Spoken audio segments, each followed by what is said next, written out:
Hello, guys, and welcome to the Marigold Standard, your weekly audio source of all things Dream, Start, Fighting Marigold. I'm your host, Rob Goodwin. I am joined by a extremely excited Comic-Con bound Matt Turner. Matt Turner, are you feeling the excitement? Are you feeling the buzz, good sir? Yeah, I am. This year, I think it's either my 11th or 12th year of going, and this year is the most unprepared I've ever been before. And I mean that in the best way possible. It's just, again, Rob, you've seen my comic book room, and that was a year and a Sure. half ago. Think about adding 10 to 12 comics every week, added on to, I don't know, it was 60, 70 weeks ago. So there's only so many signed comic books that you can have. So in years past, I would kind of just look at the list and be like, okay, I need this book, this book, this book, this book. The one year me and Andy Header got a combined like 300 comic books signed. So in a 4-day period. So that was very impressive. But it's going to be a nice low key weekend. Really, a couple things. There's a couple wrestlers I'm going to try to meet, try to get interviews with, or even maybe try to get on the podcast for future episodes of the Marigold Standard / Talk Joe Sheet / the Stardom Cast. But really, the only thing that we have set in stone is on Sunday. Myself and Lily have a meet and greet with Vincent D'Onofrio and Charlie Cox, better known to Marvel fans as Daredevil and the Kingpin. So, but no, I mean, I'm really excited to go. It's gonna be nice to kind of just get away for a couple days, get to hang out, see what Andy Header, what he's going to be cosplaying as. I get to see some of my friends, my buddy Peter, who does the Marvelous podcast and does a great job. My buddy Norm, who does the Verse podcast, which is like a pop culture and comic book podcast. So it's basically our yearly meetup with them. So it's gonna be a good time. Lily's second year coming. She could legally drink at this year's Comic Con because she turned Get in. 21. She turned 21, which is the legal drinking age here in the States. So now, brother, I'm really excited and almost as exciting, Rob. Late breaking news last night. Big news in the Turner household. Now, Rob, Press conference. Are you holding a press conference? I am not retiring from anything. You don't have to worry.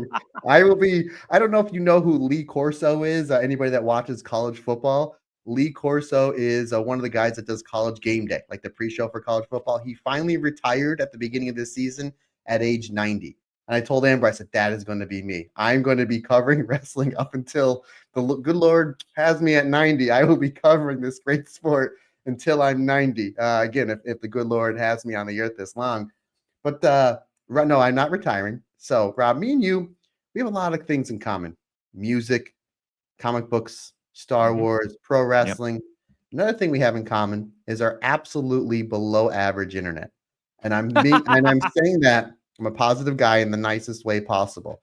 You always say I live in a black hole of an internet. Rob, you've been to my hometown. Not much going on. A lot of fields, as my one buddy would say. Lot of fields. Lot of fields. So about a year and change ago, my internet went down, and there's only one internet provider in this area. You only get one. That's it. Everybody else we called, they're like, no, you're in the middle of nowhere. So about a year and a half ago, my internet went down, and I think they said, yeah, 10 to 14 days, someone will come out and look. Like, we live in 2024, 2025.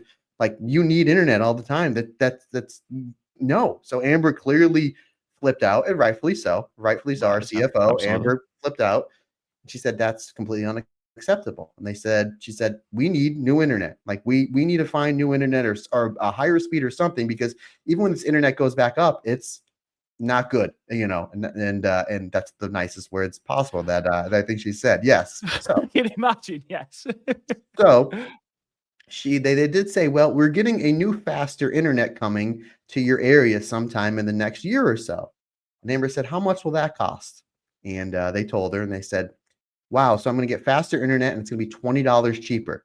Think about that. We're getting faster internet for $20 cheaper. I think it's called Gold File. I forget what the name of it was.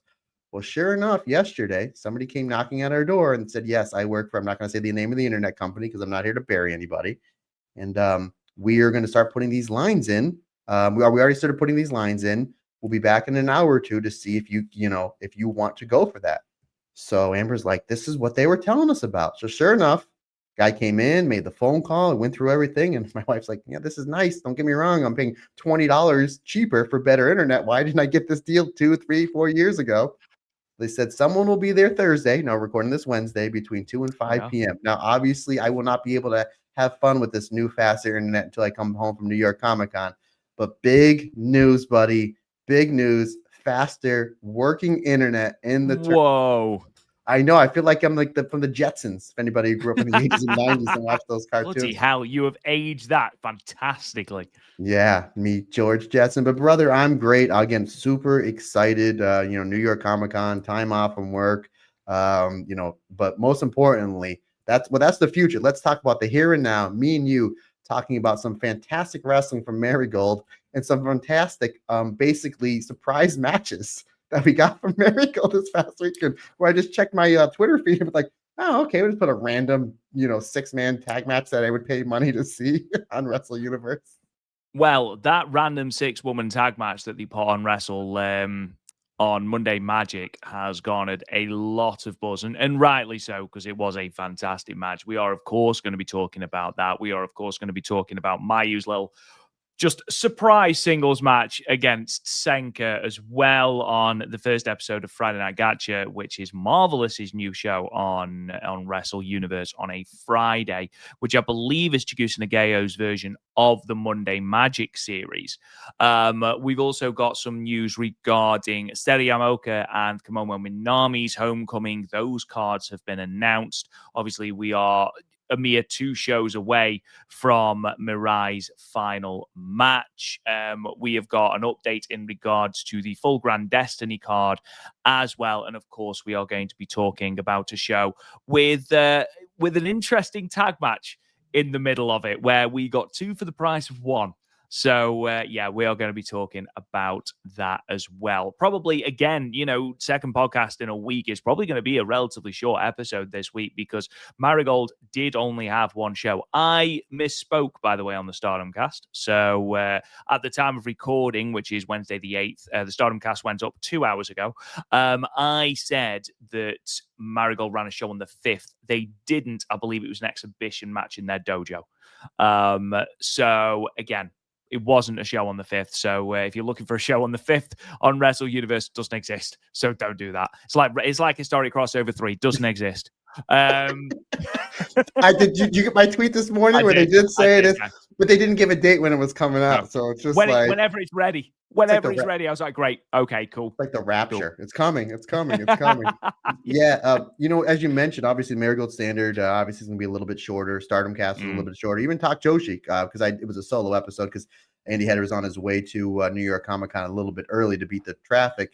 So even Talk Joshi was only about a half an hour or so. So folks, a lot of some bite-sized stuff from us over here. But don't worry, you folks will get your fill again. And if you haven't gotten your fill yet and are still kind of like, man, those were shorter episodes, just go back and listen to our 5-star primer 4.5-hour episode. Yeah, absolutely. Or just any of the 5-star / Dream Star shows. We seem to go long on those episodes. So yeah, go and have at if you will.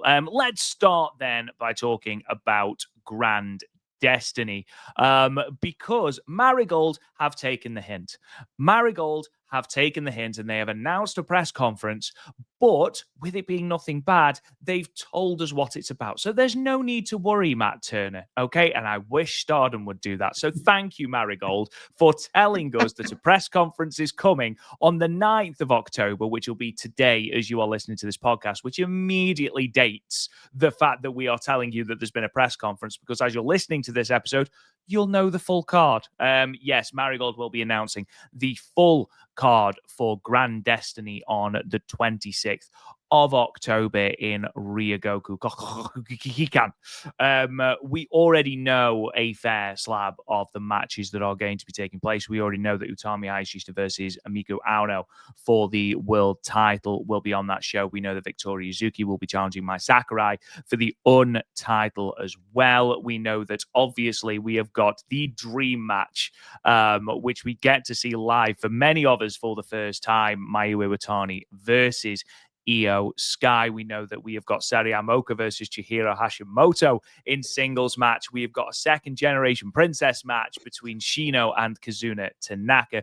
All of those matches are confirmed, and we know they're confirmed because, Matt Turner, we have match graphics. We also appear to have had teased another match. We are going to be getting, it looks like, a Twin Star Championship match on this card. And Matt, it's not the match we thought we were going to get. I know that we assumed, had Koki Amare not unfortunately been on the receiving end of a rather nasty injury when she fractured her collarbone, we initially thought it was going to be the Twin Towers versus Magenta, which seemed to be the logical step for where they were going, but unfortunately they've pivoted. It's not going to be Chikagoto in that match. It's going to be Misa Matsui and Chiaki challenging Magenta for the Twin Star titles. Now, this is obviously not completely confirmed by Marigold. However, Misa did cut a promo at the show that we're going to be talking about very shortly in Utsunomiya, where she challenged Rika Kawahata in particular, who she has a lot of history with. Her first ever tag team match was teaming with Rico back in 2018. So there's a lot of history there from their time in Actress Girls together. Matt, that's obviously an exciting match. We've still got quite a lot of talent who haven't yet been announced. I imagine we'll get a couple of multi-women's to round out this card, because we are super stacked at the top end of this card, even to the point where Kazuna Tanaka versus Shino, which, you know, is arguably not as big a hitter as the rest of the matches, is still extremely exciting. Yeah, when you look at you're bringing Chihiro Hashimoto in, and she probably has the third biggest match on the card, obviously behind Io and Mayu, and then Miko Ano and Utami, and then obviously my Sakurai versus Victoria Zuki. What does that tell you about this card? Again, Shino Kazuna Tanaka. That is going to, you have two great young wrestlers that are a whole entire worldwide audience is going to see them because of all the eyes brought in with Io versus Mayu. So you're going to see, I think that they're going to benefit really well. The whole entire roster is going to benefit from the show, but especially the two of them. I wouldn't be shocked, though, with that tag match. Again, obviously, we kind of hinted to a week or two ago before Koki's injury that looked like we were going to get Koki and Chikagoto back together to taking on Magenta, and I was super excited for that. And obviously, with Koki's injury, they may be teased with Minami Yuki and Chikagoto, but they may have now pivoted to Chiaki and Misa Matsui, as you did just explain, partner. I wouldn't be shocked if they make that a three-way dance for the tag titles. That's a possibility, because Chikagoto has, in my opinion, really earned a big match on this card. I mean, for the work she's put in all this year, especially the Dream Star, I would like to see her maybe inserted into maybe a three-way tag match there. But regardless, if that's not the case, I'm going to be really interested to see where Chikagoto lands up on that card. Obviously, Rob Goon, the big question is, where does Megaton end up on this card? Where does do they do Megaton versus Gigaton? Is that like, you know, this is arguably this is not arguably, in the short history of Marigold, the year and a half history, this is the biggest show the company's ever run. And it's going to be really tough to kind of beat this one with Mayu versus Io. Again, a match that we have not seen in over 7 years. Just the great buildup with Miko Ano. Tommy Hayashishita just putting in another wrestler of the year contender in all of wrestling this year. And obviously Victoria Zuki, Mai Sakurai, that's maybe, Rob, you know, that's maybe where that one goes. You know, the big splitting up of the Tons, Megaton versus Gigaton. Maybe that's the way to go with this one. I mean, arguably, is Ryogoku big enough for that sort of match? I mean, you know, you don't put that anywhere other than in the main event. So we'll have to obviously wait and see. I think for Chikagoto, in all seriousness, she has earned a big match. And I think the Twin Star titles would have been a perfect spot for her.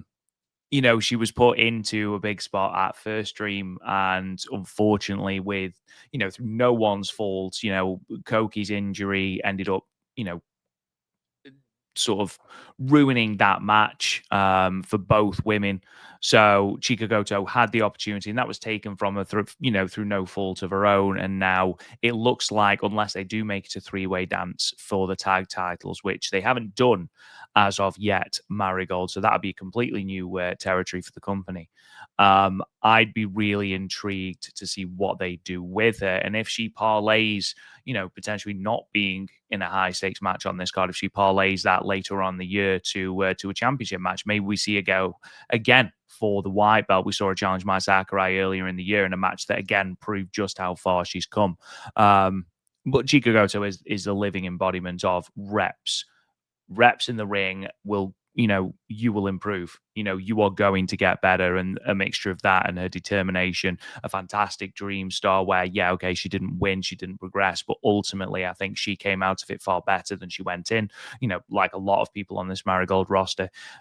Again, it's that old adage, which we say it feels like once a week. If you push everyone, no one gets pushed. So, arguably, this point with Koki's injury, this isn't Chikagoto's time, but her time will come. That's undoubtable. I imagine if there is going to be a first dream in January, which again we know nothing, so don't take our word for it. But I imagine if there is going to be a first dream or a pay-per-view in January, it is going to get announced at Grand Destiny. So maybe that is where Chikagoto gets an opportunity.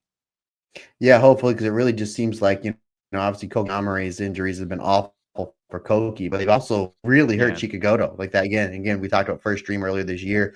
It was just a great card. And that was third from the top and was just like, oh, now it's like, okay, we're gonna reunite me and Koki back together. I'm like, oh, this is great, this is perfect. And then she gets injured again. So it's just like, obviously poor Koki Amare just can't catch a break. And it just seems like it's kind of secondhand affecting one Chikagoto. But it's gonna be interesting to see where Chikagoto lands on this card just because of the work she's done. Again, as I mentioned before, buddy, this entire year. So it's going to be, maybe they bring somebody and maybe they bring somebody from Marvelous. And I would love to see him. We're going to get into it. I really want to see Mina Momono on this card somewhere. Give me Chikagoto versus her.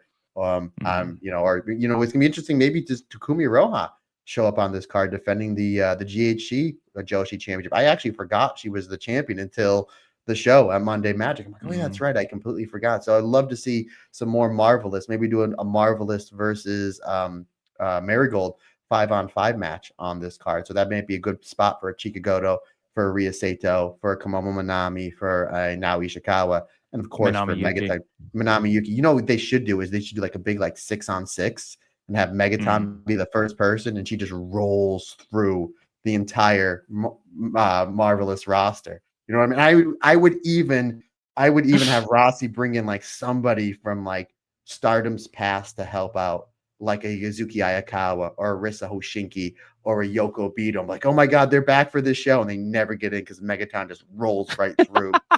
Like Komomo Minami a couple of weeks ago. Yeah, she was like, well, but no, they hype it up. It's like, oh my God, it's this wrestler that Rossi used to book in Stardom's past, and they're coming back for this one show. Brand new gear made. Or Jungle Kiona, right? Wasn't she supposed to come back? You know what I mean? Well, it's funny you should say that. Jungle Kiona has announced a sort of a show. I can't remember the exact timing of it. I'll put it on the website. But she's announced her last exhibition match before she returns to the ring full time. So it does look like Jungle is going to be returning to the ring full time sooner rather than later, maybe with Marigold. I mean, it would make the most sense for it to be with Marigold. Obviously, that's where she had her first time in ring for the first time in 3 years, after her terrible knee injuries. She wrestled now and Nanae Takahashi in a 5-minute exhibition match. It would make sense for her to return to Marigold. So that's also something that's worth looking out for, definitely. I must admit, I'd completely forgotten about the Marigold and Marvelous feud.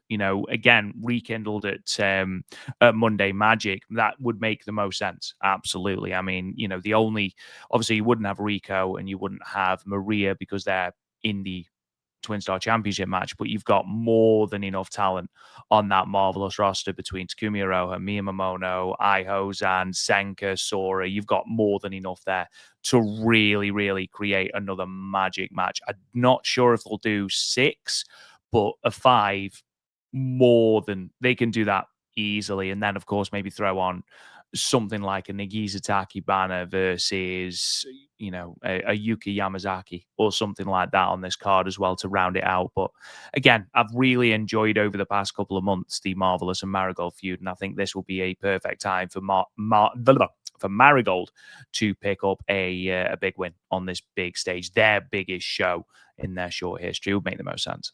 But you agree with me that Megaton just rolls through everybody, right? Oh God, yeah, absolutely. I wouldn't even bother having. I wouldn't even bother having Marvelous turn up to the ring. They would come to the ring realize Megaton is number one and then just peace out. Get counted out. You know what? I don't need any of that in my life. I have seen what she is capable of. I ain't getting near that. I ain't getting near that. Give her the win. She deserves it. Do you know what? We're piecing out. Marvelous. You win the feud, Marigold. We're off. See you later. Bye-bye. We did not Marigold, we were unfamiliar with your Megaton game. We see you later. Bye-bye. Okay, it's been fun. See you later. In fact, and Takumi Iroha just takes off the GHC Women's Championship. Do you know what? Have that Megaton as well. You've deserved it. And the whole crowd's like, you deserved it. Hashtag Megaton for GHC. I can see. Rob booked he booked the hashtag. Exactly. This is how passionate I am about this actually happening in Ryogoku now. If there's an actual match, if the bell rings, I'm going to be so disappointed. I really, really am. It's like back in the 80s and 90s, you'd hear the enhancement talent would come to the building and see they're across from the Road Warriors and like, yeah, we're out. You guys. Yeah, see you later. Do you know what? You can pay us whatever. We're not doing that. We saw them do the Doomsday device on him. We're not taking that. Absolutely not. They've seen Megaton hitting that Megaton press. They're like, no, that is not for me. That's not for me. Senka's like, no, can't deal with that. Can't deal with that. Anyway, moving on, and speaking of Senka, we did talk about this a little bit earlier on, but on Friday, the 3rd of October, Wrestle Universe aired the first of the Friday night Gacha shows, which I believe, as I mentioned before, is Chigusa Nageo's version of the Monday Magic shows run by Pro Wrestling Noah on Wrestle Universe Live. Now, again, these cards are completely surprise. There's no announcements prior. And why would you announce it? Because it's only Mayu Iwatani versus Senka Akatsuki as your opening match. Yeah, it's quite the way to open these shows. And obviously, this was something that we should have got at the Dreamstar Grand Prix. Both Mayu and Senka were in the same block. Senka obviously had to withdraw because of pneumonia. I believe that Chigusa Nageo actually went to Rossi Ogawa's house personally to request this match took place on the first episode of Friday Night Gacha, which thank you, Chigusa Nageo, if that's true, because this was fantastic. Huge pop for Mayu, which was great. Really good chemistry between these two. Senka's power against Mayu's quickness and, far superior experience. I thought both women did a very good job. I'm never going to be sick of Senka shoot pinning everyone in the ring and just them frantically trying to get free before the referee counts 3. I love it every time I see it. One thing that I am maybe a little bit concerned about, Mayu did post something to social media where both her ankles are heavily strapped. And of course, this is pro wrestling. 99% of wrestlers are carrying some sort of knock. Hopefully, that is all this is. Because obviously, we know that Marigold have a less aggressive schedule than Stardom, which is obviously good if Mayu is carrying an injury. But obviously, with Mayu heading into Grand Destiny, against her greatest rival, against her best friend, against her big sister, I want to go in, and I'm sure she wants to go in at nothing less than 100%. So fingers crossed, it's just wear and tear and nothing too serious. And it does appear that it isn't anything serious. She's still announced for all the cards going forward into Grand Destiny, which we'll get into in a moment. And of course, as we get into later, she did appear on Monday as well at Monday Magic. But Matt, Mayu Iwatani versus Senka Akatsuki, was it everything you wanted it to be when we were previewing this for the Dreamstar? Yeah, it was really good, and you can kind of tell Mayu is she's still Mayu, but I hopefully as you use me, I just kind of want to touch upon her injury or the bang, her feet or ankles being all banged up. Hopefully between now and Grand Destiny, she's in multi-person matches where she can kind of come in, play the hits, make sure everybody, she'll probably be the one putting the matches together because she's Mayu, making sure that everybody looks good in the match, and then kind of just taking it easy, but. Yeah, to answer your question, there is only 5 shows between now and Grand Destiny, and that's without her appearing at Friday Night Gacha or Monday Magic. Oh, there you go. Again, obviously, we hope that Mayu is as close to, and Io as well, because oh Of boy, course. we'll talk about it next week. Because of course we did the Stardom cast early, and that night Yep. they announced Io versus Kyrie for the first time in like 7 years. Of Yep. course. Yep.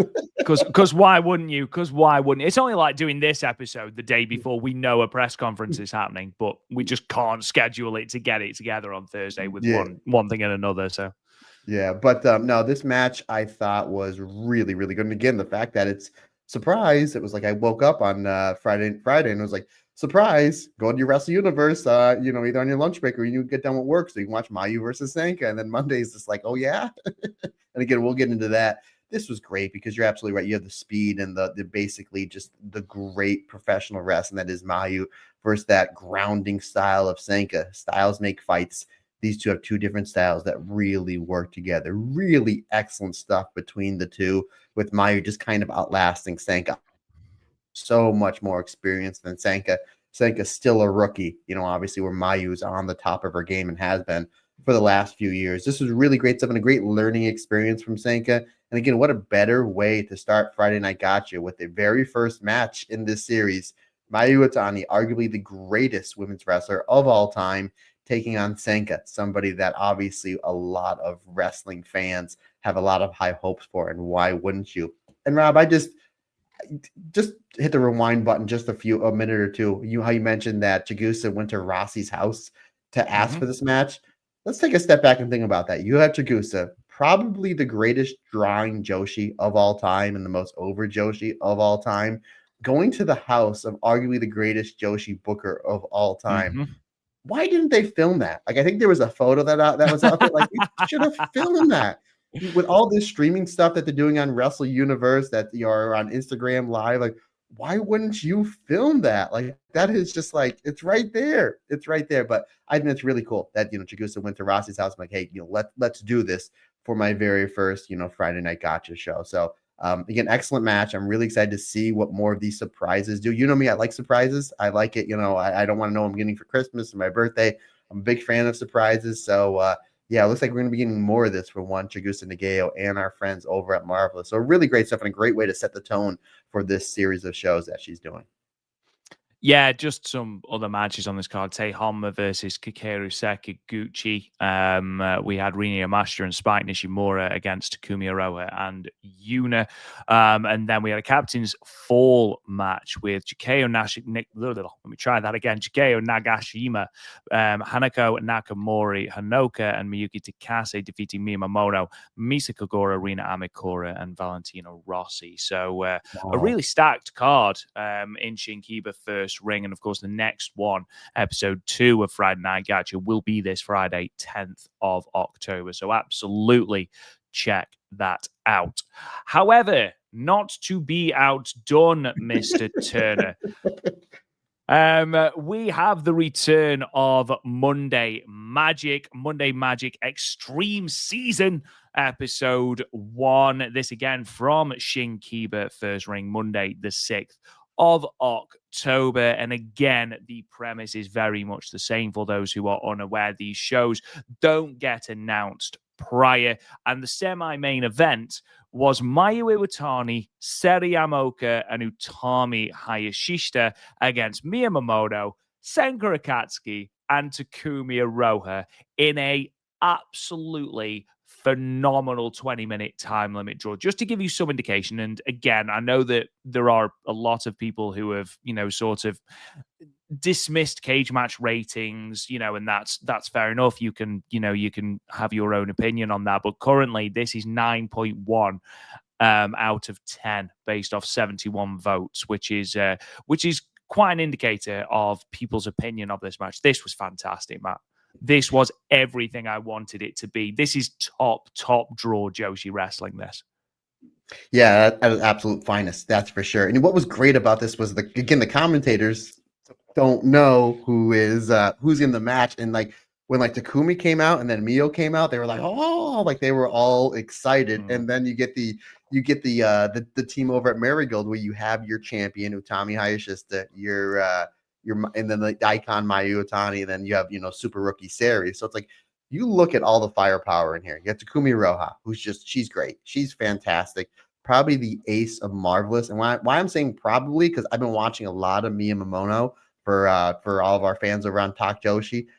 And it's a possibility that she's just as good, if not better, than Takumi Roha, which is saying something. Again, it's Wow. subjective. You can like what you like. And that's not a knock on Takumi. I love Takumi. I'm a massive fan of Miya Momono. And again, folks, if you have Wrestle Universe, which you should, if you have not seen that elimination match that they did over in it was Marvelous versus Marigold, but it was on the Marvelous side.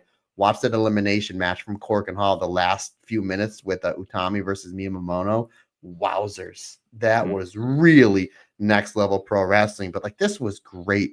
Like, you get little glimpse of Mayu versus Takumi. We have not seen that in 5 years, since 2020, of those two great matches they had. Back, I believe it was February 2020, and then with Takumi getting the win, she earned a shot for Mayu's World of Stardom Championship, and then the rematch, which was later on in the year. They had great chemistry here. Obviously, great stuff with Utami and Miyamono. Great stuff with Mayu and Miyamono. And again, a lot of people are like, when are we getting that match? Again, my guess is that's probably going to be somewhere, probably going into the December months, maybe on a big Corkin show. Maybe after the Mayu match here, coming up at the end of the month. Maybe that we get the challenge. So we'll see there. Again, Takumi was great. Utami's obviously great. Again, we talk about wrestlers that are up for like wrestler of the year, your Banditos, your Hangman Adam Pages, your Takeshas, obviously Io, Starlight Kid, Azumi, Saya Kamatani. You got to put Utami in that mix. Utami's so good. Like, she's low-key having like one of the best years of her career. Like, really great matches with the Red Belt, great tag matches, great run in the Dream Star. She was absolutely fantastic here. As great as Takumi, Miyamono, Mayu, and Utami were, this match was all about Senka and Seri. It was kind of All like about Senka and Seri, it, which is it was another match we were robbed of in the Dream Star. it was kind of like, so we started off the match with Mayu and Miyamono, right? And you're just like, oh, you get basically the junior style, the fast pace, the high speed style wrestling between the two, and it's like, blink, you'll miss it. And then Senka and Seri get tagged in, and I was like, oh, all right, like, here we go. And I could be wrong. I've seen a lot of matches. My 40 years of being obsessed with the greatest sport in the world, that is professional wrestling, I've never seen this. They both went for a double leg at the same time and grounded each other. I was like, how is that even humanly possible? I'm like, that's how we're starting this sequence. So we get a little tease there, and then we tag out the Takumi and Utami, and we remember that, again, Utami's having such a great year. They're almost our match, title for title match that they had in Cork and Hall a few months ago. So then we get the hard hitting between the two. We get some great teamwork between all the teams. We get some great mixing with Takumi and Mayu and Mio versus Utami. But then we go right back down to Seri versus Senka. And they did a great job of all these major stars, all these main eventers in this match. They made it a point to make this about Senka and Seri. And there were just some great stuff. Again, styles make fights. These two have completely the same styles, that grounded amateur shoot catch wrestling style. And it was put on a big stage here, and it got a lot of buzz. And again, look at all these great wrestlers you have in this ring. This was all about Seri versus Senka, and that was done on purpose, Rob. There was clear a purpose for it. We're going to see a big singles match somewhere down the line. My guess it will be more than once. This was great. 4.5 stars for me. A really fantastic match. As soon as people were telling me, when I woke up on Monday, like, this match is happening, I'm like, this has got to be a time limit draw. Like, please let this go to a time limit draw. I've never wanted a time limit draw so bad in my life, because I don't know if it's 15 or 20, and they gave them 20 minutes to tell their stories. This was great. Literally to the point where maybe I'm getting a little greedy. Let's run this back in Cork and Hall come sometime in November, December. Let's run it maybe, Rob, when we're in Japan. Where I'm going to get really greedy here, because who wouldn't want to see this? Who wouldn't want to see this? Maybe for the next one of the Gacha shows coming up at the end of the year, beginning of this year. Maybe then Chigusa Nagao needs to bring a Christmas basket to Rasi Ogawa's house and be like, hey, friend, let's run this one back. But this was great. The fact it went to a time limit draw leaves it open for a possible rematch. I don't know if or when that'll happen, but this was an even Stevens match. Really great stuff. Again, 4.5 stars for me, an absolute must see. And again, folks, if you have not seen this, go out of your way to watch this match, because this is, as you said, this is Joshi pure wrestling at its absolute finest. This is just kudos to all 6 of those ladies, but especially Senka and Seri.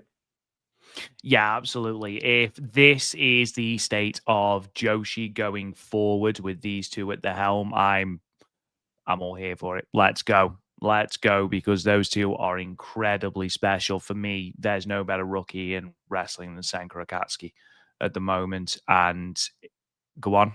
I will disagree. I think it's Seri, especially after the Dream Star, I especially mean, after the Dream Star, and it's it's neck subjective. and neck. They're the two best. And what's Hmm. great, and I was thinking about this on my drive home from work. We may as well talk about it now.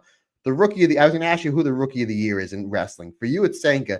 For me, it's Seri. But everybody else that's in qualification for that, they're all Joshis, in my opinion. Wild. Yeah. Yeah, Wild. it's obvious. It's you look over at the Stardom side, Emma, Kikyo, Uriah, Akira, obviously Hmm. Senka. You have Sora from Sora. Marvelous. Yeah. Then you have Yuna. Shino, Yuna. I mean, geez, Louise. It's like, man, if I was in my prime when I was doing indies, if I was a shred of good, if I was a fifth as good as these Joshis are 5 months in, I would have been a happy little boy. But it's the fact that, like, to me and you, it's both Senka and Seri. I did have Senka #1 as my rookie of the year till I saw what Seri did in the Dream Star. But again, we still have 2 months left of this year. So I mean, That's well, two and a true. half months. Yeah. So I mean, basically we're getting to the fourth quarter here, the bottom of the ninth, the final period, whatever you want to call it. So yeah, we shall see, my friend. We shall see. These two are competing with each other on more than one level.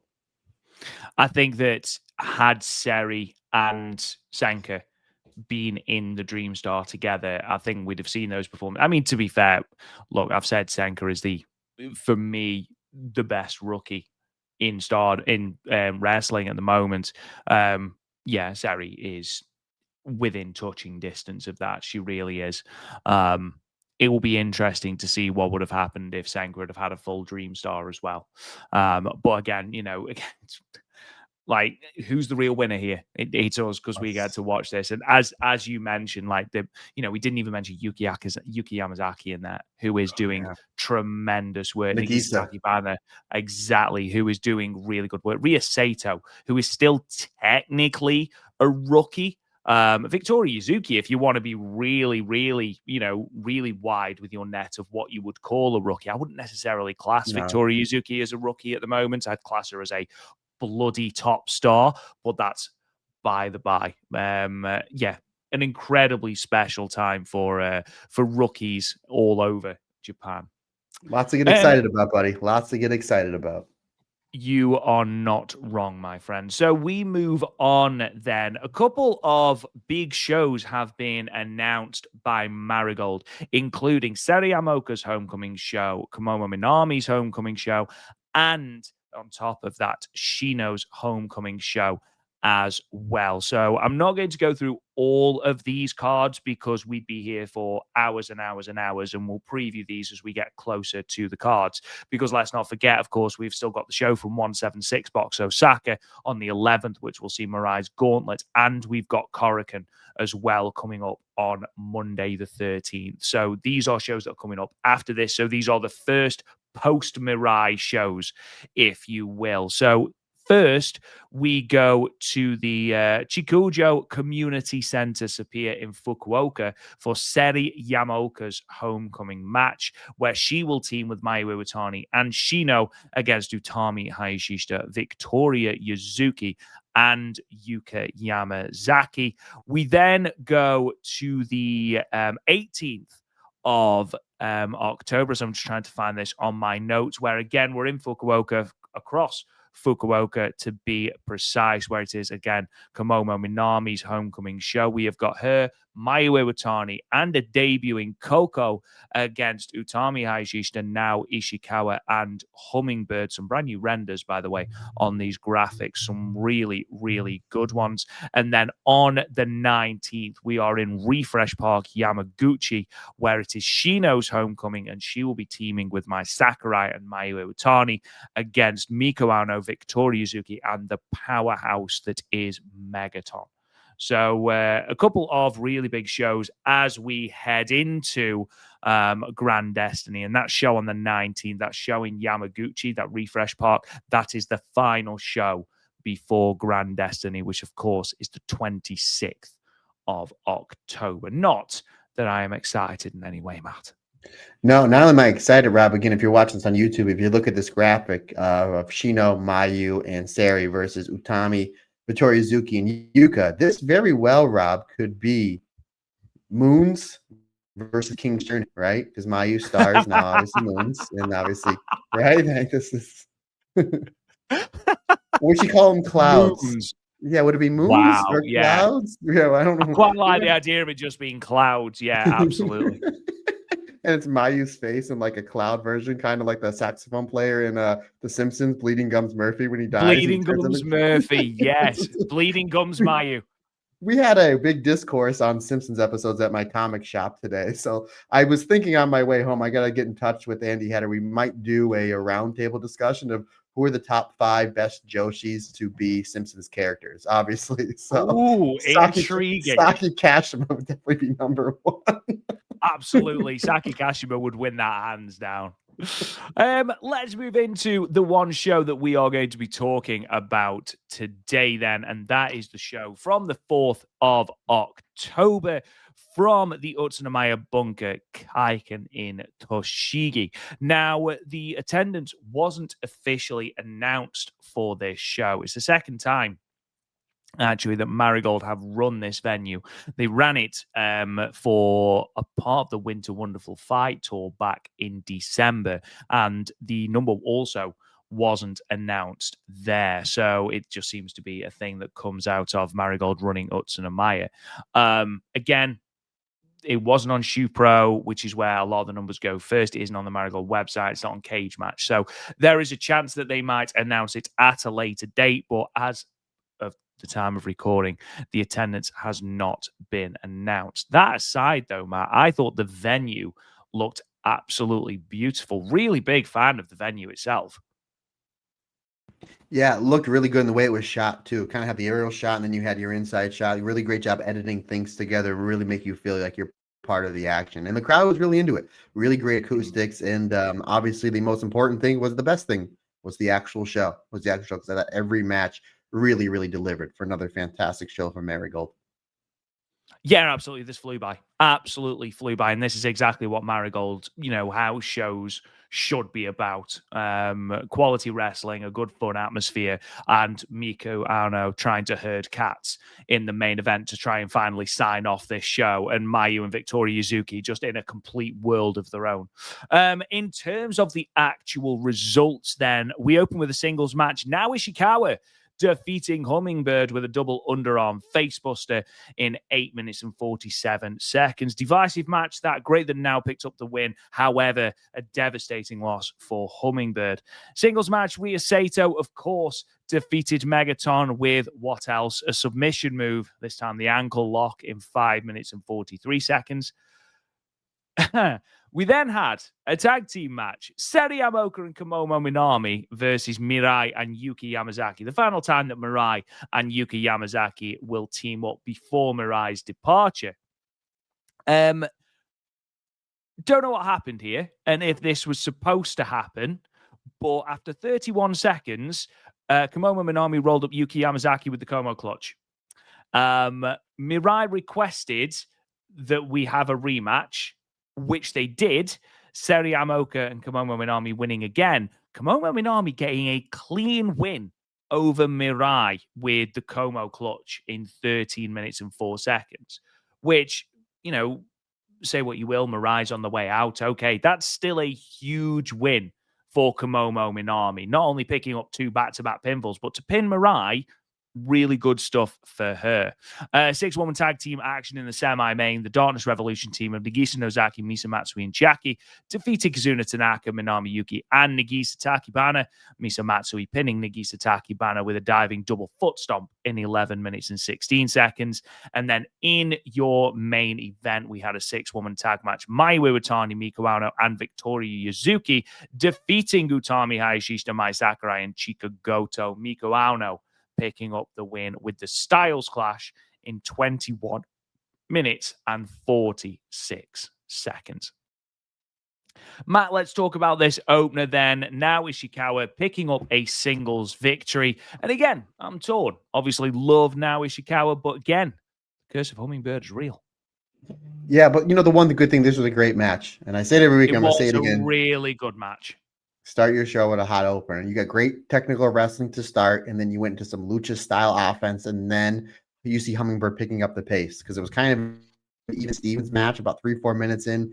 Hummingbird has the advantage when it comes to the high speed style, that junior style, the superfly style of professional wrestling. She uses it with the big drop kicks, with the forearms. Eventually, Naomi Ishikawa kind of slows Hummingbird down. We get some really great near falls, a lot of 2 counts. Again, maybe ribbing the referee, trying to blow the referee up with all the getting up and down on the 2s, which I thought was really good.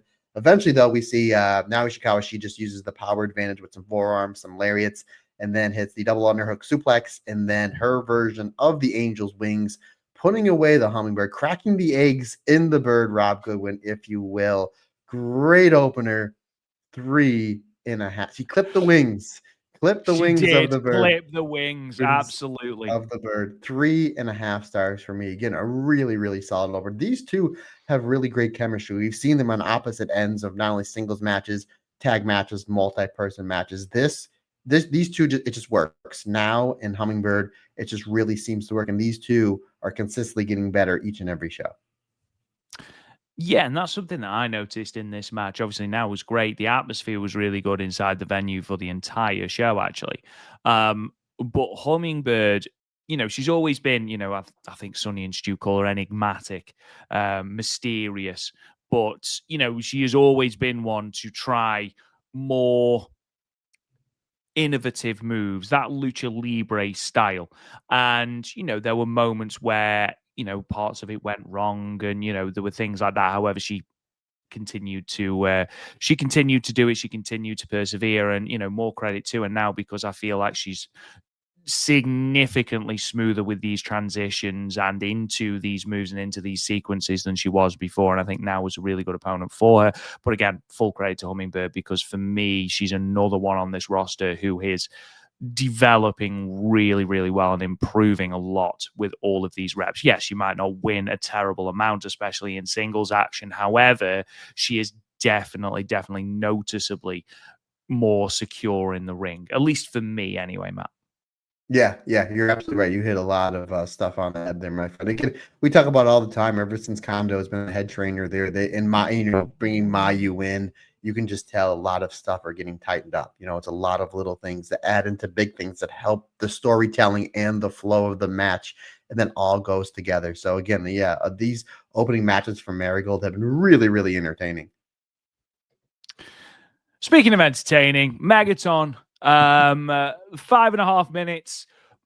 Honestly, it looked like she was going to absolutely bulldoze her way to victory, and then that sneaky Rhea Sato locked in a submission on, as we know, it's Megaton's kryptonite. The moment that Rhea Sato even thought about submission, Megaton's already tapping out. She's having none of this submission move, wants absolutely none of the pain. Again, whatever you say about Megaton in ring, it's entertaining. You're never going to get an absolute blow away match. But in terms of entertainment value, I think these two did very well. Yeah, she came in like wearing a hat. Like it was like something different. Like it's just like, hey, Megaton's the type of person. Let me throw something at the wall and let me see if it's gonna stick. And again, I she's somebody want to that see every time she enters the ring, Matt. I want to see her with a different piece of attire. So hat today, gloves next week, bigger Wellington boots next time, a huge belt. Like every single time she comes in, I want something different. Every single time, something added until literally she cannot. Remember when May Sakurai, she would come in and the hat your would hat. progressively get Oh my bigger, god. Yes. just bigger and like Xavier Woods. Just that hat getting bigger and bigger and bigger until it became a health hazard. I genuinely want Megaton to be putting on layers and layers and layers of clothes until she is unrecognizable under this sheer volume of entrance attire. We can go earrings, nose Yeah, rings. There's a lot of different, like absolutely. 2 different boots, 2 different knee pads, a second jumpsuit. There's a lot we Absolutely. can do. We can think about face paint on her jumpsuit. There's a lot. You can do gloves, as you Mhm. said. Man, it's endless. It's endless. I'll say this. Megaton was in the ankle lock for about 8 seconds, which is usually about 9 seconds longer than normal. I was like, she's not tapping. She's not tapping. I was like, oh, okay, there you go. How about Rhea Sato having to jump Megaton at the bell? Like, how much of a jerk can you be, Rhea Sato? By the way, Rhea Sato in that Sendai Girls Jaja Uma tournament was phenomenal. The whole show was She great. was really good. Yeah, really good. And again, folks, you Wrestle Universe, if you're watching it from Marigold, definitely watch that Sendai Girls show because that was great. And she wrestled that tournament a little more honor than she did with Megaton, maybe because she had a strategy knowing that she couldn't beat Megaton straight up.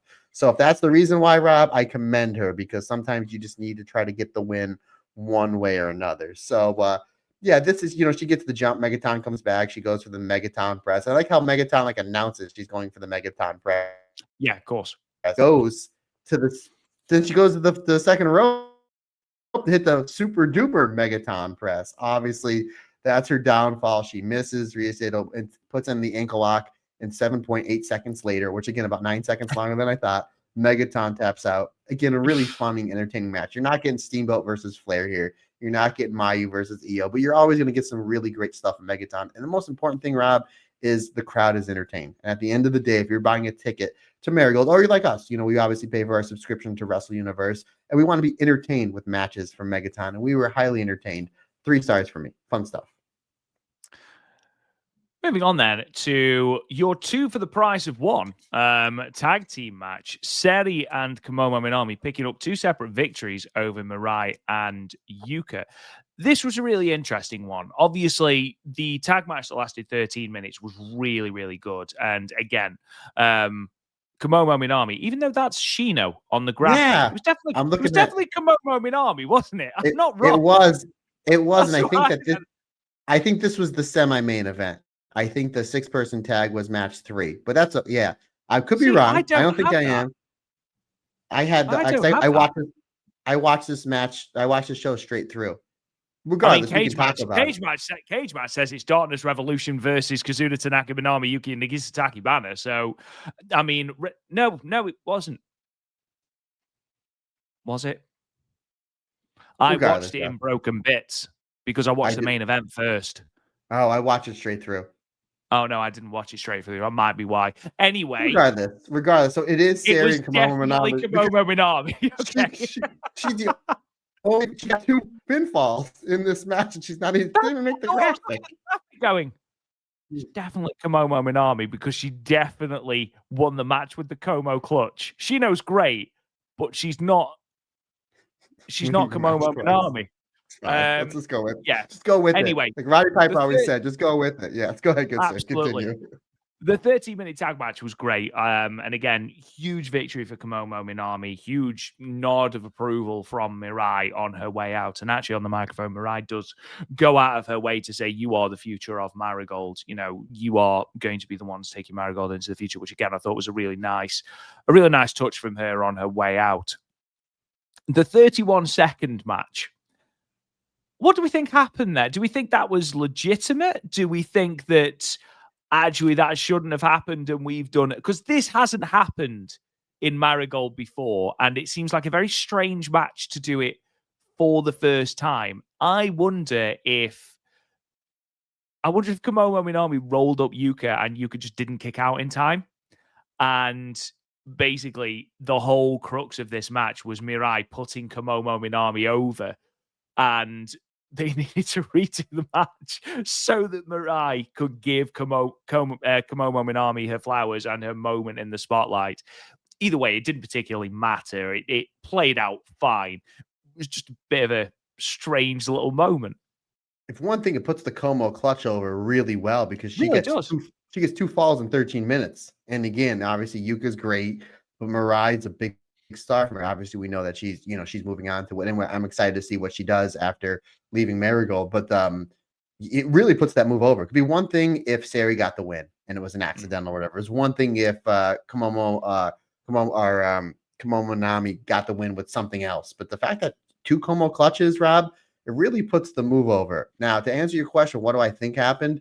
It's a possibility that Yuka just never kicked out. I don't think Yuka was supposed to kick out, considering the fact she pinned Mirai with it.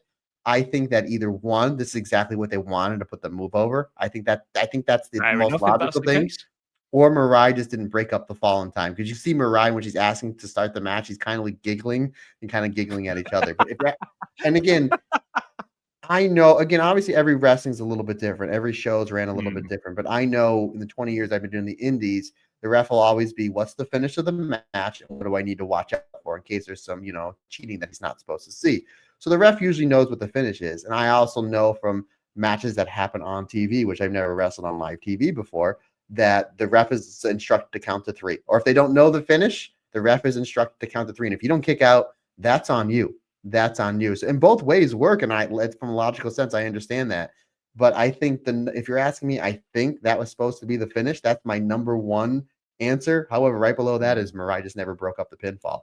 Regardless, Rob, this was a great match. Again, Yuka is another one, as you mentioned, up there, got to be up there for Rookie of the Year. We don't think anybody's passing Senka or Seri at this point. Again, speaking of Seri, she was great. Her stuff with Mariah was exactly what you wanted to be. Hard hitting, really great action. But as you're building up towards the end, and I'm watching this really great finish with Mariah and Komomo Minami, I was even thinking, Mariah on her way out, Komomo needs a clean win here. I think this would do wonders for her career. And that's exactly what happened. I mean, Mariah really batters her towards the end. Komomo comes back with a hammerlock DDT that Mariah, like Rob Van Dam, sells on her neck, really getting that move over. Mariah comes back with the Dolphin Buster for a 2 count. Komomo Minami then is able to counter the Mirror Mariah Shock, which I'm like, oh, that'll be a cool finish. She goes for the Mirror Mariah Shock. Mariah goes for the Mirror Mariah Shock, but Komomo just has enough in the tank to get out of it, trip up Mariah, and then roll her up in her version of the Oklahoma roll, known as the Komomo clutch.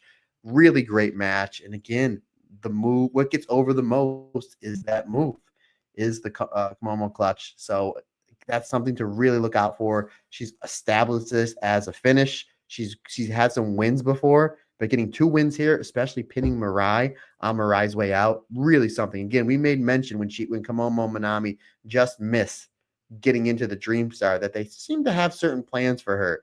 And I think this is a really great way to jumpstart her career. Obviously her being very young. 3 3/4 stars, great stuff, and a great showing for Komomo Minami in this one. Yeah, I think that's the most important thing to take from this. Komomo Minami. And again, not only is she completely unrecognizable from, the wrestler even 6 months ago, the rate of development in Komomo Minami is quite honestly astounding. But you think about who she is in the ring with, she's teaming a lot with Mayu Iwatani, getting the rub from Mayu. She's then pinned Mirai clean, 2 consecutive pins, whether, that first one was intentional or not, 2 consecutive wins on this show and a huge crowd reaction for that win over Mirai as well. With that Mirai obviously taken to the microphone afterwards to put her over even more. It's very clear that Marigold have got very high hopes for Komomo Minami, and rightly so, because in terms of a white meat baby face, she is very much in the Mayu mold. Obviously, Mayu Iwatani is a completely unique person. There will never be another Mayu by any stretch of the imagination. You've got Victoria Yuzuki, who, they might have earmarked as the next big baby face in this company. However, Komomo Minami, in terms of a white meat baby face, especially when she is selling or is in peril, the parallels between her and Mayu are there for everyone to see. And I think that is testament to the work that Komomo Minami has put in the ring. And again, the fact that, she was out injured, came back in May, I think. I think it was. I can't remember. Yeah, I think May she or came back June. in May. And just has been completely, like, the progress she's made is just unreal, like completely unreal. Everything seems to have just clicked for her all at once, whether it is the actual, the stuff between moves or the little nuances that make wrestling so compelling or a performance so compelling. For Komomo, that seems to have all just come all at once, and suddenly we're seeing not just a rookie, we're seeing someone who is a legitimate contender. And it wouldn't surprise me at all if Komomo Minami, following the match between Mayu and Seri, wouldn't surprise me if Komomo Minami is one of the next challengers for the Superfly title, after Mia Momono, because we need that match. We need that match, Marigold. Come Please. on, come on, come Please. on. Please. We've been good this year. We've been good little Robs and Matts. Yeah. But you're right, buddy. I mean, you put that really perfectly with Komomo. It just seems like everything is clicked. It just seems like the light bulbs all of a sudden, boom. Oh, okay, this goes into this, and that's just a credit to the teaching that's going on in Marigold, whether it's in the dojo, or whether it's backstage before or after a show, or whatever. It just seems the things that falling in place for her. so early in her career, which is really just kudos to just how great a wrestler she is and that she will be. But very well said, good sir. Moving on then to the match between the Darkness Revolution, Kazuna Tanaka, Minami Yuki, and Nagisa Takibana. A relatively, I say a relatively clean win for the Darkness Revolution. Certainly emphatic with the diving double foot stomp from Misa, but it did, of course, set up that challenge that I spoke about at the start of the show, where Misa will be teaming with Chiaki to challenge Magenta. Misa's put something on Twitter. I know that Rico has responded on Twitter as well. So it does look like that's where we're going. Wouldn't surprise me if by the time you guys listen to this, it's been announced at the press conference. But this was a victory that obviously Darkness Revolution needed in light of what was going to happen post-match. However, more great performances from the youngsters in Marigold, Nagisa Takibana, Minami Yuki, and Kazuna Tanaka in particular, again showing why the depth in the roster of Marigold is the best it's ever been. Rob, about a minute ago, you mentioned white meat babyface. I don't know if there's any three wrestlers in Marigold that distinct that more than Kazuna Tanaka, Minami Yuki, Nagisa Takibana, and they're taking on the three big heels in Marigold. So this was like, you kind of look at them like, all right, what's the story to tell? How about we jump you girls in the beginning? Oh, okay. Yeah, that's what it was. Bell rings and this gets out of control early on. This is Darkness Revolution Army match 101. And folks, if it's not broke, don't fix it. This formula works perfectly, especially for these youngsters on the basically the baby faces on Marigold. So really great stuff. We get heat on Minami Yuki. So we get Minami Yuki. We see some more selling from her, which I thought was great. I thought her selling in spades. So sometimes you'll get some of these young wrestlers that'll sell too much early on and be like, okay, I'm supposed to do 7 things to you in the heat. You're screaming bloody murder on thing 2. So when I get to thing 7, you're blown up from selling. So now it doesn't look like the 7th thing I did really meant anything to you. There's layers and psychology to selling. And Minami Yuki got it here. And again, great job from Nagisa, Misa, and Chiaki cutting the ring off, building heat, bending, yet not breaking the rules, putting heat on them. Eventually, then when Kazuna Tanaka comes in, great exchanges with Kazuna and Nagisa. That we've seen them before. They just hit each other really, really hard. And great stuff with Misa Matsui and Kazuna Tanaka. Their stuff, they're like the way they throw those flying knees, almost as good as one Tam Nakano. Just really, really great stuff between the two. Almost. I love popping you when I say that. I'm not rising to it. I am not rising to it. I already got the facial expression. I already got your poker face, so I got you there, buddy. Popped myself. Nagisa Takibana, she comes in. She's so explosive. Again, another one that has improved so much these last 2 or 3 months. We know she missed some shows with an injury. She's back, and she looks fantastic. That double jump springboard crossbody that she does is really great stuff, and it really gets a good reaction from the crowd, and she knows where to put it in the match. Like, you just don't see it coming until it's happening. Like, oh, there it is. Especially these multi-person matches when you're getting all these big bumps, like big thing after big thing after big thing after big thing. What's the big exclamation point on the end of that sequence? The coolest move, which is that double jump crossbody that she does. Really great stuff. Eventually, though, we get some teamwork from Darkness Revolution Army. Again, strength in numbers and the fact that they've been a team longer than anybody else in Marigold. They use that to their advantage. Eventually, we have Nagisa Nozaki and Chiaki taking out Kazuna Tanaka, Minami Yuki. That opens up the door for a really nice little mini match with Nagisa Takibana and Misa Matsui. Love to see that, like 7 or 8 minutes. But as Misa hitting that insane diving foot stomp, putting away one Nagisa Takibana, this was phenomenal. 4 stars for me. I thought this was terrific. And then we finally move on to that main event. Miko Ueno getting a momentum-winning match. A momentum-winning victory. And again, post-match, she said that she was going to win every single preliminary match between her and Utami. That, of course, means nothing if you don't then win on the biggest stage, which, of course, is Grand Destiny. But this was a great little preview of what we are expecting. Obviously, they've got another preview match at Korakuen, which we're going to have a look at the end of this show. But this was great. This was really, really good. Yeah, again, I mean, you have a preview of Utami versus Miko Ueno. You have a preview of Victoria Yuzuki versus Mai Sakurai. And who are the other people in the match? Oh, Chika Goto, one of the most improved wrestlers in all of wrestling on Team Utami. And this youngster up-and-comer by Mayu Iwatani that I think will do. By the way, did you hear that Mayu said that she found out that she was wrestling Io when she was putting together a puzzle? She was doing a puzzle late at night and found it on Twitter. Yeah. Which ironically, just for the historians among you, is also the way she found out that she was going to be at MSG. Look at that. Look at that. Rob, what do you think was on said puzzle? I imagine that it was. I don't know why. I just imagine that Mayu was a big Sudoku fan. So I imagine that she said she was up late doing it as well, which does not surprise me because she's talked about how she stays up late and then gets up late, which is why she's missed shows before for Stardom. You know, there's a very funny story that she tells where she literally realized she'd gone up too late, so just literally turned the phone off and went back to sleep. She was like, "Well, I'm not going to get there now, am I?" And then didn't turn up the next day because she was too embarrassed. And they just changed the card without her. So Mayu being Mayu, basically. But I imagine it was a Sudoku that she was doing as she found out. I thought it'd be a cat or a dog. That would have been like an actual puzzle. Oh, like a 3D puzzle. Yeah, like an actual puzzle. I see.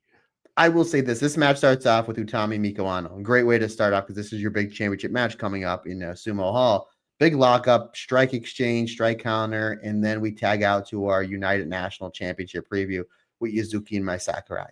Don't get me wrong, Rob. The stuff with Utami and Miko was great, but I thought the stuff with Yuzuki and Mai Sakurai was even better. And I think it kind of needs to be. I think these lead-up matches, they need to give more bang to Victoria Yuzuki and Mai Sakurai because we know what we're getting with Utami versus Miko Ano because they kind of been teasing it all year. Like they kind of been teasing it all year.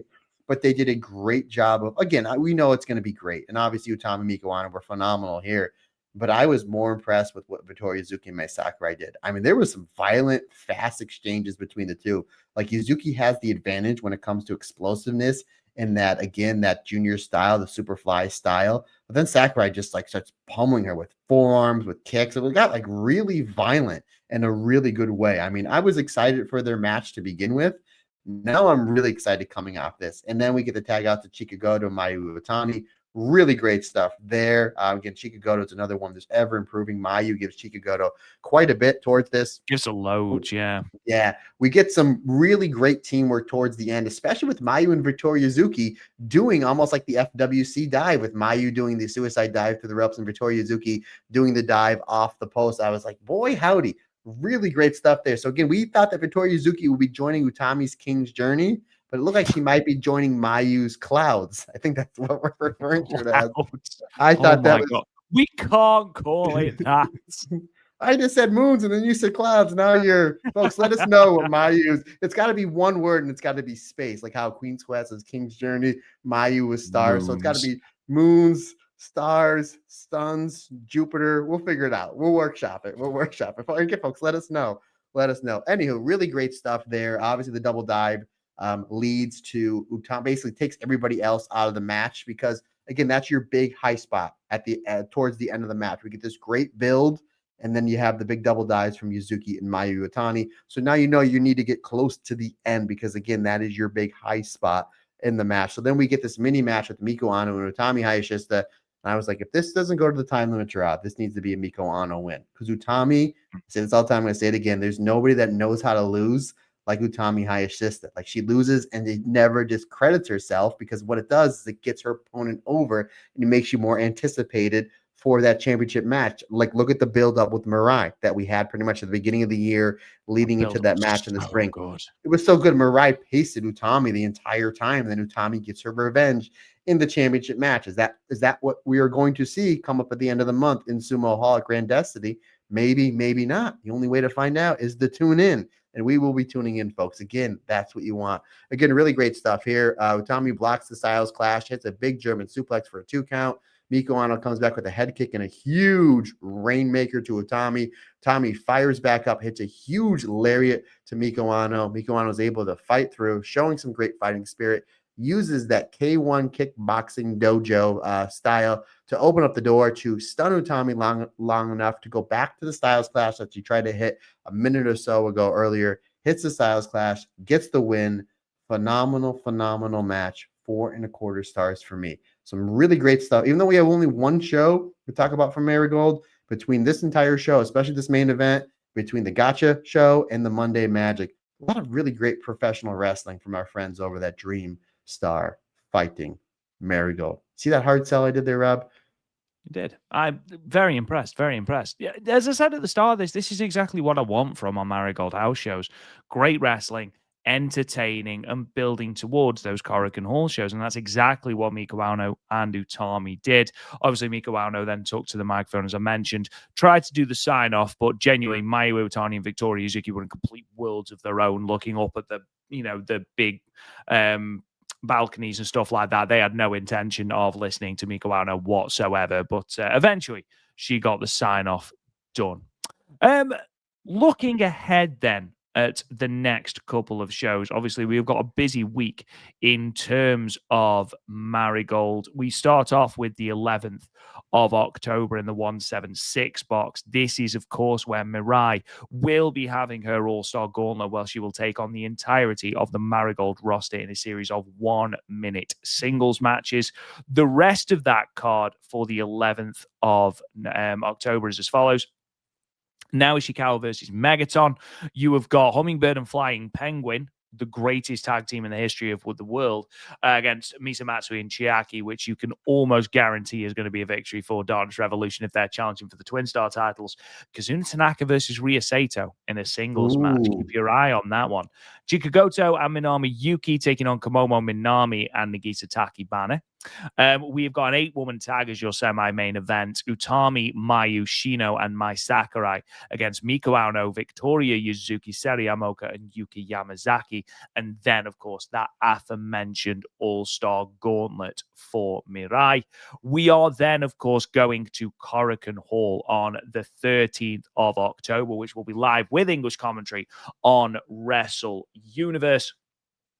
We're opening with a 3-way Hummingbird versus Now Ishikawa versus Megaton.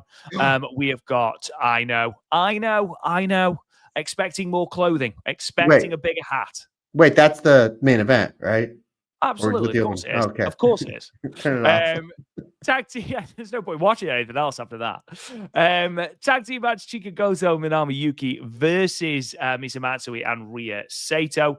6-woman tag match Victoria Yuzuki, Kazuna Tanaka, and Nagisa Takibana will be taking on Komomo Minami, Yuki Yamazaki, and Shino. It's great to see Shino on more of these cards. Red belt preliminary match. We have got Utami Hayashishita and Chanyota against Mika Wano and Arina Yamanaka. And then, of course, the main event, as it is currently scheduled, I imagine this will be the main event, is Mirai's final Marigold match, as Mirai Saku team up one final time to take on Chiaki and Nagisa Nozaki. Interested to get your thoughts on that, Matt. We'll do, also, for some strange reason, hasn't come up on my notes, Superfly title match, Mayu Iwatani defending the Superfly title for the 3rd time against Seri Amoka earning that shot from defeating Mayu in the Dream Star Grand Prix. I imagine that's going to be a great match. Those top 3 matches, Matt, in terms of the red belt prelim match, I'm assuming that Mika Wano is going to win that. I assume that we are going to see a lot of victories for Mika Wano in these preliminary tag team matches, simply because I think Utami is going to retain at Grand Destiny.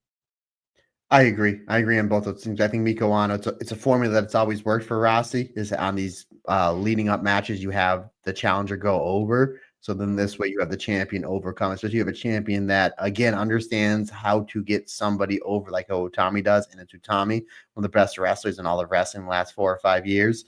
That, again, obviously this is in our official preview. We'll kind of see how everything builds up. But I think that it's going to be Mika Wano getting a win over Chanyota in this match. And I'm excited to see Arina and Utami. I think that's going to be some really great stuff between the two. But I think you constantly just build Mika Wano up. They've been doing a great job building her up all year. Then she gets the big win on Anai Takahashi's retirement match. She wins the Dream Star, so you're constantly building her up. So this way, if she does lose to Utami, that's really not that bad. It's like you're still going to put her in the main event scene. We've seen through wrestling for years and years and decades and decades and decades. You build somebody up, you feed them to the champion goes over, and then that person goes away from the main event scene. I think if that's what happens with Mika Wano, again, I think Utami's going to retain. I don't think she stays away from the main event scene. I think just the way that you build her up and how great that match is going to be at Grand Destiny, I think that's somebody that's like, okay, she lost the red belt championship match, but now she's in a bigger light, even coming off with the loss. Now she's a constant main eventer with new Tommy, with the Mayu, with the May Sakurai, and so on and so forth. But yeah, I think that Miko Ano is going to get a winner. Again, it's Cork and Hall. It's a great way to really put more steam behind her for the biggest match of her career. Mirai's final match. Obviously, we know that this is all the work, and Mirai is going to turn and join the Darkness Revolution, throwing all of this into obscurity. No, of course, that's not going to happen. If it does, however, I am more than happy to hold my hands up and say I was worked to within an inch of my life, but I don't think it is going to happen. I think the Darkness Revolution pick up the win here. I imagine that Mirai is going to put over one more person in terms of her final match. What are your thoughts on this? Yeah, I agree. I think that that Mirai, I wouldn't be shocked if you put Mai Sakurai, get her a big win here before her match with Yuzuki, but I don't think she needs it. Again, the old adage is you put people over on your way out. I think that's what's going to happen here. I think that I think Chiaki probably would benefit the most of it. I think Nagisa would Oh, benefit a lot 100%. from it. But I think getting Chiaki getting a win over Mirai here on this big show, your last Cork and before Grand Destiny, I think that is just another way to elevate talent. And Mirai will do that. Again, look, we talked about Komomo Minami. She put Komomo Minami. Komomo Minami is now in a better light because of that. And I think you do that with Chiaki coming off this. Yeah, and again, you look at that match, you look at those four women. Chiaki is arguably the lowest on the totem pole there. She is the one who is going into a big title match at Grand Destiny, we assume. She would benefit absolutely from a victory here because, again, Misa Matsui, Magenta, they're big names in Marigold, definitely. And I think Chiaki does need a little bit of elevation. And if it's just a victory here over Mariah, I think that's going to benefit her massively. Finally, Superfly title match, Mayu versus Seri and Komomo. I imagine that both of us know this is going to be a fantastic match. We saw what they did with a very short time, actually. I think it was only 10 minutes in the Dreamstar Grand Prix. I imagine that we are also both of the agreement that Mayu is retaining here. I imagine that Mayu's run with the Superfly title and the matches that she can have has a lot more legs. Cough, Mia Momono, cough. Yeah, I totally agree. I think it's going to be Mayu's going to get the winner to get her win back. You're not beating Mayu before EO. Like just No, when absolutely not. No. just gonna have Mayu lose every single match on the way to EO. But no, Imagine. Mayu gets the win here. Again, it's gonna be a great match. And again, it's gonna be another great outing for one Seri Yamaoka. But yeah, Mayu gets the win here. We're building, we're putting more steam behind her for a massive, arguably the biggest match of her career. Because again, it's EO, but it's like main event in the biggest wrestling company in the world, EO. So again, we'll talk about it when we talk about our Grand Destiny preview in a few weeks. But arguably the biggest match in Mayu's career, which is crazy to say.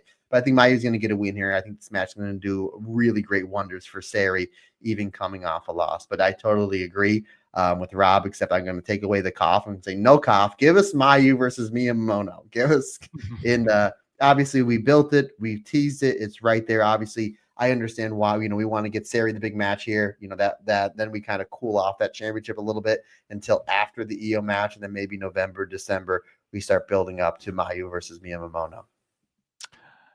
And then finally, Mr. Matt Turner, before we depart and leave our lovely listeners alone for the evening or the morning, depending on when you're listening to this, it's time, my friend, to gaze at Julia. Our gaze at Julia, again, thanks to my main man, Darren Chatton. As again, it was just a small gaze as we did have Julia and Kiana James jumping Tiffany Stratton, SmackDown Women's Champion. However, Tiffany Stratton needs some help because it's the numbers game of Kiana James and Julia. So this Friday night, Rob Goodwin, we are going to see Julia and Kiana James taking on Tiffany Stratton and Stephanie Vicker. So the two champions teaming up. So yes, so Julia and Stephanie Vicker cross the ring from each other yet again. So again, not much there, but we're setting up for what will be a fantastic tag match I just hope it gets a little bit of time because it really seems like Julia, they're kind of cutting down her segments. But regardless, she takes advantage of every single second that they give her. So super excited for Friday Night SmackDown with that big tag match coming up. And with that, ladies and gentlemen, that does bring to an end, again, a shorter episode of the Marigold Standard. We hope you enjoyed it regardless. Don't forget, subscribe to the podcast wherever you get your podcasts. We are literally everywhere. If you could leave us a 5-star review and a comment, that would really help us out as well. Patreon.com/the Stardom Cast. We can get all of these episodes early and ad-free, as well as a whole host of bonus content as well for as little as $1 solitary a month. On top of all of that, you can find us on social media at Marigold Podcast, unless, of course, it is Instagram, Threads, or Blue Sky, in which case it is Talk Joshi. You can find me on Twitter at Real Rob Goodwin. Mr. Matt Turner. Sounds off, good sir. Folks, questions, comments, suggestions, anything you need from me, Matt Turner OF on the Instagram and the Twitter is the easiest, fastest, and bestest way to get a hold of me. Or you can shoot me an email. The email address simply is thestardomcast22@gmail.com. Folks, that's going to wrap it up for another fantastic episode of the Marigold Standard. We greatly appreciate your support. Can't do it without you. It's like I always say, just not my podcast. It's our podcast because we're almost together. Everybody's different. Everybody's special.